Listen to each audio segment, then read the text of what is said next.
Wesołych świąt! Aczkolwiek film pewnie będziecie oglądali po świętach, a nagrywamy go w święta, więc mogę powiedzieć wesołych świąt. Mam nadzieję, że święta Wam się udały, mimo wszystko, mimo całej tej pandemicznej otoczki i tego, że no cóż, raczej spędzaliśmy je w mniejszym gronie niż w większym, ale mamy dla Was dzisiaj trzeci trailer kwietniowy, czyli to są jeszcze sprzęty, które pokażemy Wam w kwietniu na SmartMe.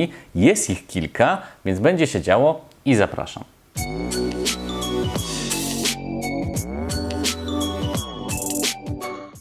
Tradycyjnie zacznijmy od tego, że pokażę Wam ogólnie, czego możecie się spodziewać w tym trzecim trailerze. Zacznę od prawej strony. Tutaj mamy Reolink Argus 3 Pro. Jeżeli w tym tempie, bo chyba z miesiąc temu albo 2 miesiące temu robiłem unboxing Reolinka z panelem słonecznym, jeżeli Reolink w tym czasie w tym tempie będzie je robić, to myślę, że pod koniec roku spokojnie dojdziemy gdzieś do dyszki, ale ogółem super, że się tak firma rozwija i kolejne kamery powstają. No i oczywiście przeze mnie uwielbiony element, czyli panel słoneczny do tej kamery, bo to jest kamera z panelem słonecznym. Przede mną są dwie kamerki.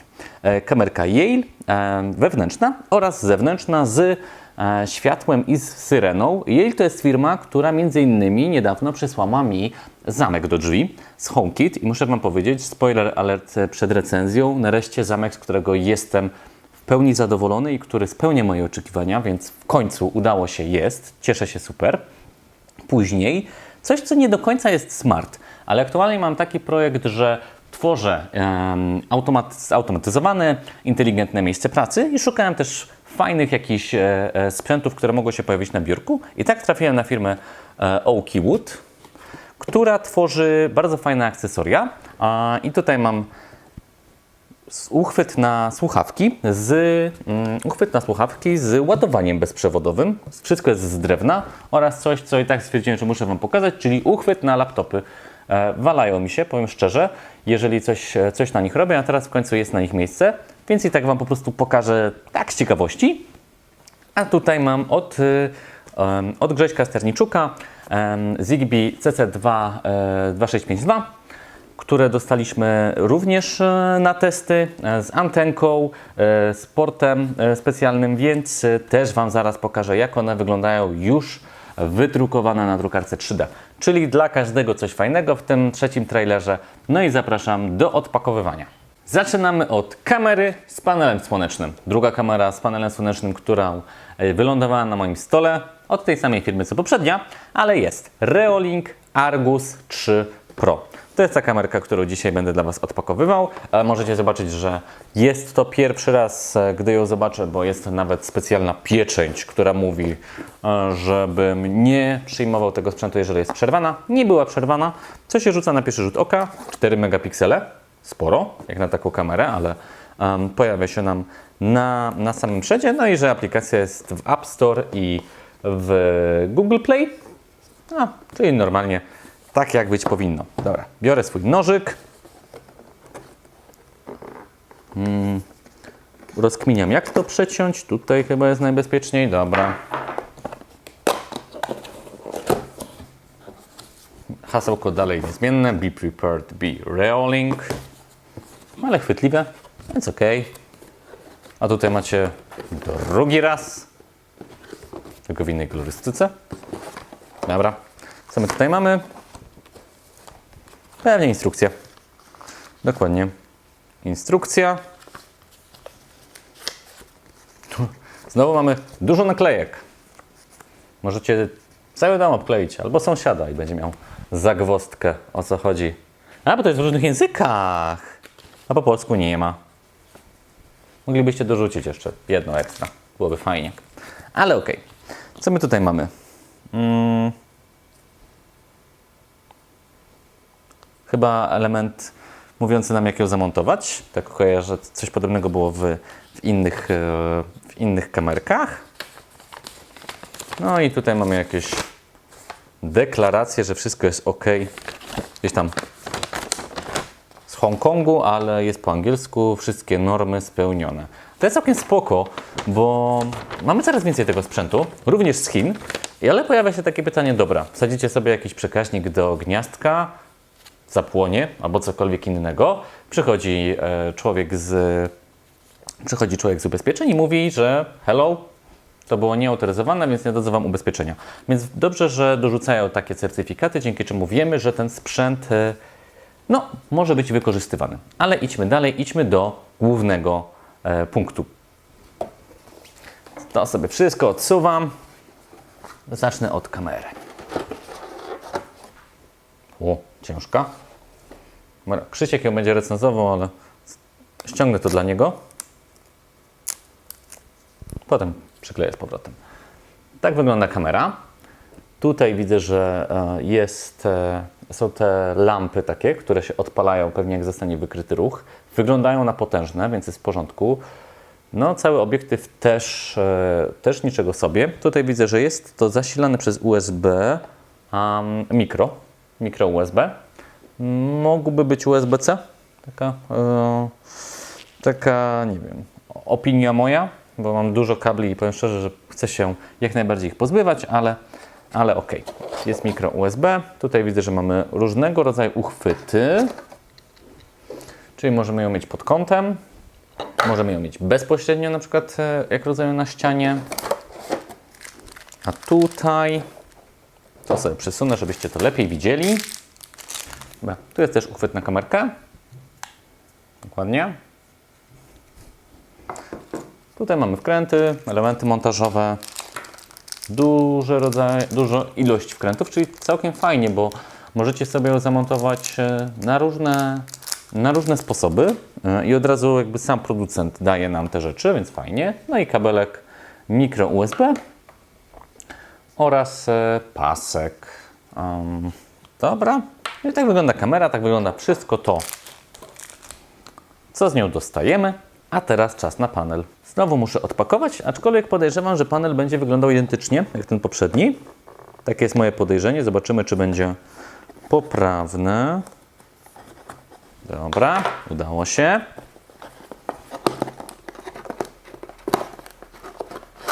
Wychodź. Znowu mamy be prepared, be rolling. Czyli instrukcja. Zacznijmy do środka. Znowu mamy deklarację, że wszystko jest ok. Mamy instrukcję. Oraz tak jak podejrzewałem. Naklejka, żeby Wam było łatwiej montować panel, a tam była naklejka, żeby Wam było łatwiej montować kamerę. No i przechodzimy do samego panela. To jest zabezpieczenie. Dobra. Panel identyko, jak w poprzednim Reolinku, z tego co widzę. Tak mi się wydaje, nie mam tam tego poprzedniego teraz pod ręką. Ale podejrzewam, że wygląda tak samo, czyli go tutaj montujemy i też możemy go pod różnym kątem sobie zamontować, tak jakbyśmy chcieli.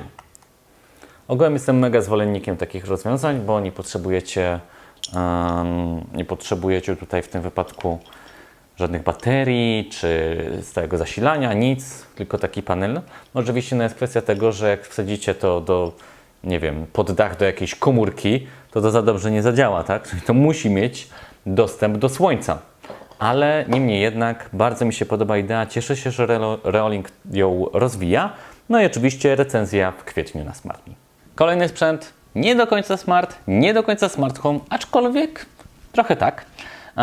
Sprzęt z Oaky Wood, sprzęty drewniane, ale centralnie właśnie dla różnego rodzaju technologii, co mi się strasznie spodobało.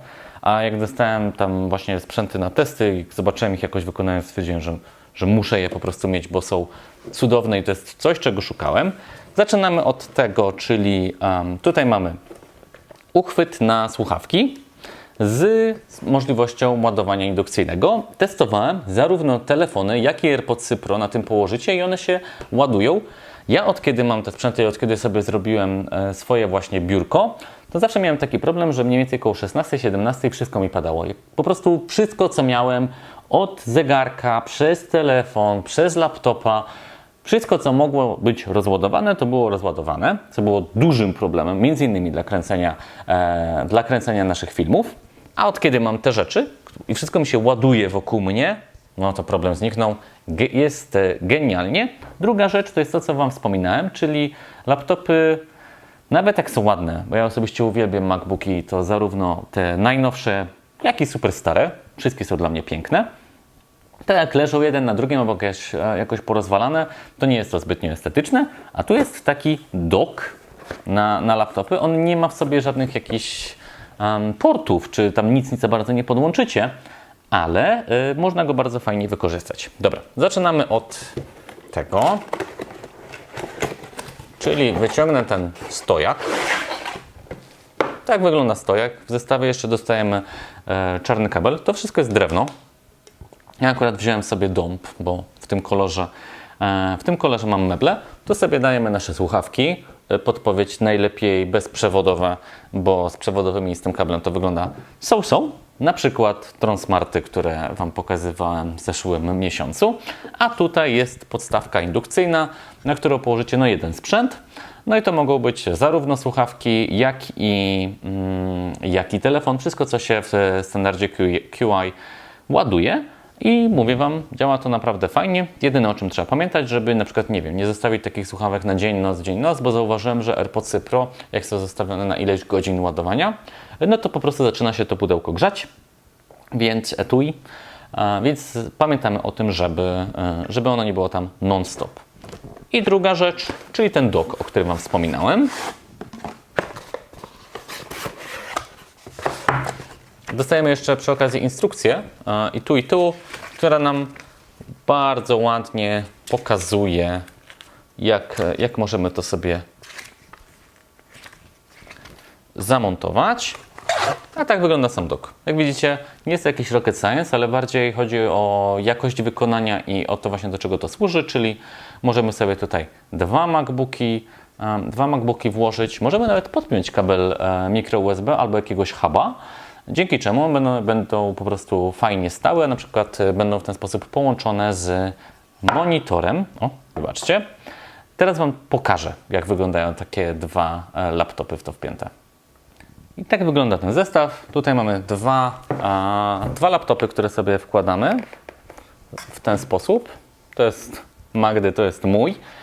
Jak widzicie, one się fajnie, stabilnie trzymają. Możemy tutaj podpiąć do niego huba i podpiąć się do monitora, tak jak wspominałem. Poza tym możemy przykleić ten stojak, dzięki czemu to się nie będzie poruszało. A tak wygląda, powiedzmy, przy podłączeniu właśnie ten stojak na słuchawki. Tutaj sobie kładziemy AirPodsy, a tutaj, on nie jest teraz podłączony, więc się nie świecą. A tutaj mamy nasze słuchawki bezprzewodowe. Przy okazji ta firma, jak ja na nią trafiłem, to okazało się, że ma siedzibę w Cichym pod Zakopanem, a to jest miejsce, które osobiście uwielbiam i lubię tam jeździć właśnie trochę odpocząć albo na narty, więc serdecznie pozdrawiamy Ciche. No i rzeczy od tego producenta. Jak będzie film, w którym Wam pokażę całe stanowisko pracy, to na pewno znajdziecie tam te sprzęty. A teraz czas na dwie kamery Yale do domu i przed domem.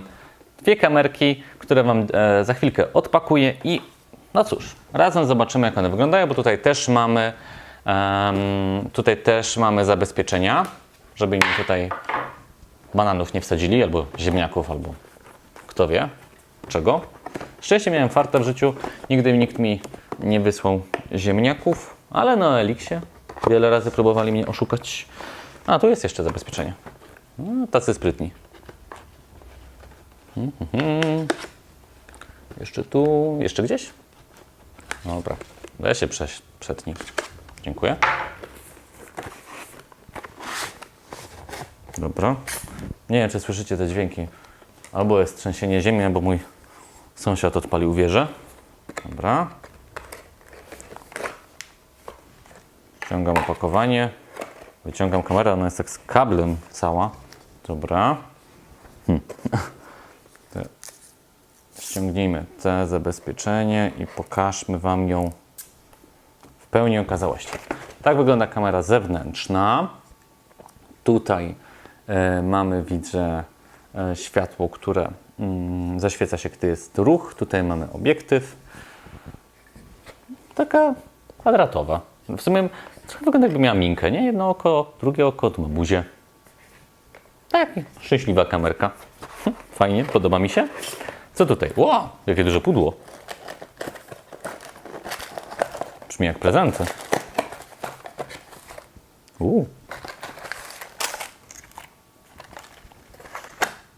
Się ktoś natrudził.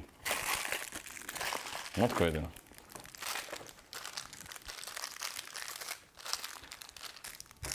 Jeżeli źle wymierzycie miejsce, w którym chcecie zamontować kamerę, to możecie spróbować jeszcze raz. Albo jeszcze raz. Bo jeszcze raz. Do 5 razy sztuka. Macie 5 zestawów, dzięki czemu, no cóż, za każdym znakiem, że czegoś nie wolno, historia jest jakaś w tle, więc tutaj pewnie podobnie. Ale spoko, mamy 5 zestawów, więc dla każdego wystarczy. A tutaj zasilacz, uchwyt, ależ ciekawy uchwyt. Tutaj kabel mam przechodzić? Chyba tak, nie? Nie wiem, będzie intrygująco. Takiego uchwytu jeszcze nie widziałem. Jakieś klipsy. Ok, ta kamera zaczyna być intrygująca. A co tu jeszcze ona skrywa? Tu ją wyciągnę. Wyciągnę ją całkiem. Jak to otworzyć? O, tu. To jest kabel. Kabel USB, czyli do tego zasilacza. Pewnie można ją podpiąć też jakoś do stałego zasilania. No obstawiam, że trochę tutaj rzeczy rozwalając, ale wstępnie jest do zasilacza. Ej, a tutaj jest jakaś... Tutaj coś jest?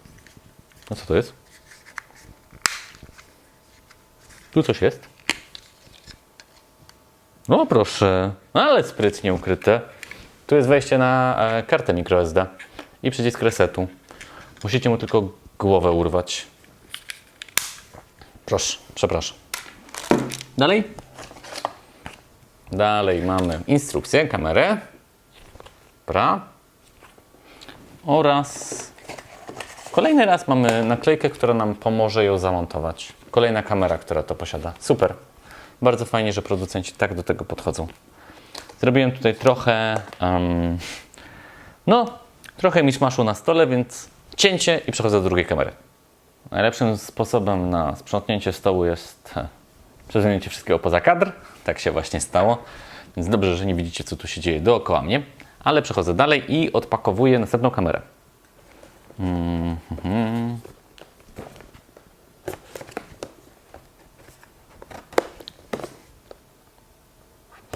Góra jest, a dół? Dół nie trzeba.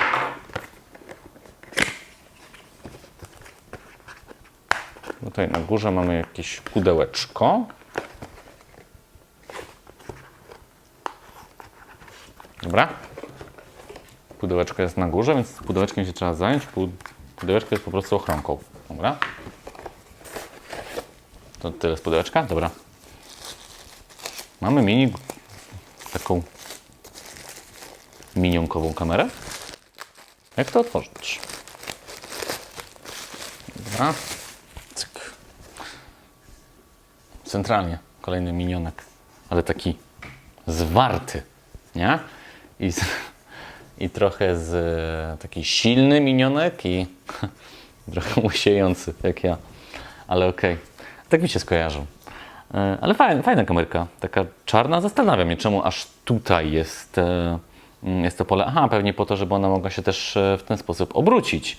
I żebyśmy mogli ją na przykład całkowicie w dół dać. Dobra. Jest to sprytne. Widzę, że ona się tutaj może poruszać, aczkolwiek nie będę się nią bawił, bo nie chcę jej za bardzo rozwalić.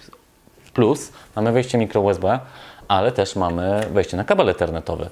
Czyli jeżeli to jest taka kamera, to na stówę, oczywiście, tutaj mamy jeszcze wejście na kartę micro SD, czyli wszystko może pięknie chodzić po sieci lokalnej.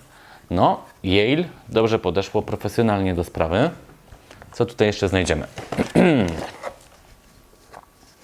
Mamy znowu naklejkę, że jest miejsce monitorowane. Ciekawe, co by pomyśleli moi sąsiedzi, gdybym coś takiego nakleił na drzwiach na przykład. Pewnie by pomyśleli, wiemy, oglądamy filmy, zdajemy sobie sprawę. Tutaj mamy dalej instrukcję. Instrukcja dla kamery. Też plus zarówno tej poprzedniej, jak i tej, że to nie jest taka typowa instrukcja jedna dla 50 000 produktów, tylko jest tutaj wszystko ładnie rozrysowane. Przy poprzedniej było identycznie. Więc super. A co tu jeszcze? Coś tu jeszcze jest. Kolejne zabezpieczenie. To wszystko. Znowu mamy zasilacz. Mamy znowu zestaw do montażu, ale z tego co widzę jeden. Więc przy zewnętrznej ludzie mają problemy. Przy wewnętrznej sobie dadzą radę. No i kabelek. Mikro USB do USB. To wszystko, nie? A i coś tam jeszcze jest. O, jeszcze coś jest. Znowu naklejka, żeby Wam było prościej ją zamontować i coś na samym tyle? Czy to nie jest nic? A, było. Jakiś uchwyt. Coś na deseń? A, tak się to... Taki uchwyt, żeby ją właśnie można było zamontować na przykład na sufit albo gdzieś wysoko na ścianie. Bo jak widzicie, ona ma całkiem spory zakres widzenia, bo nie tylko 360 dookoła siebie, ale bardzo wysoka góra-dół również. Więc wygląda na to, że Yale jest w stanie zrobić bardzo fajne kamerki.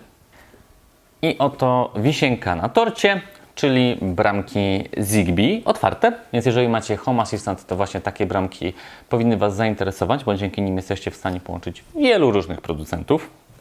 My taką bramkę poprzedniej generacji recenzowaliśmy na SmartMe, a teraz właśnie okazało się, że Grzegorz z grupy Home Assistant, bo tam się ogłaszał, właśnie tworzy takie bramki, robi całe obudowy 3D, więc stwierdziliśmy super, zobaczymy, porównamy sobie, no i mam właśnie zestaw, więc pokażę Wam.